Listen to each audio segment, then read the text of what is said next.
Hello friends, today I'm gonna teach you use of could have. Could have का use तब करते हैं friend जब हमें ये बताना हो कोई काम हम कर सकते थे लेकिन नहीं कर सके या नहीं कर पाए, तब हम could have का यूज करते हैं। Rule friend, subject plus could have plus verb की थर्ड फॉर्म प्लस ऑब्जेक्ट अगर सेंटेंस पॉजिटिव है।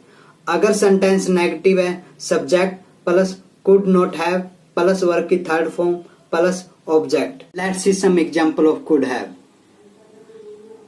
भारत मैच जीत सकता था लेकिन नहीं जीत सका। India could have won the match. आप कार खरीद सकते थे लेकिन नहीं खरीद सके। You could have bought the car. वह मुझे बता सकती थी उसे बताने से पहले लेकिन नहीं बता सकी। She could have told me before she told him. You could have done this yesterday. आप कल ऐसा कर सकते थे लेकिन नहीं कर सके। You could have passed the exam. आप परीक्षा पास कर सकते थे लेकिन नहीं कर सके। I could have beaten him.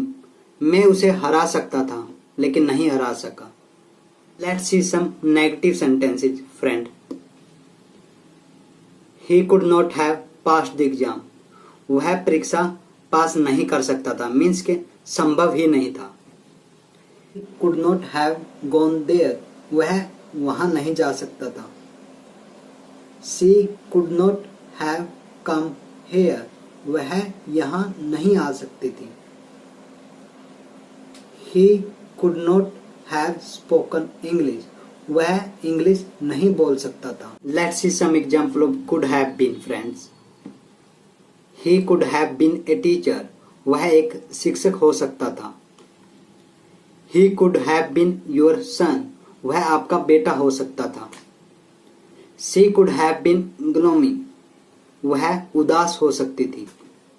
You could have been at shop. आप दुकान पर हो सकते थे। We could have been at home.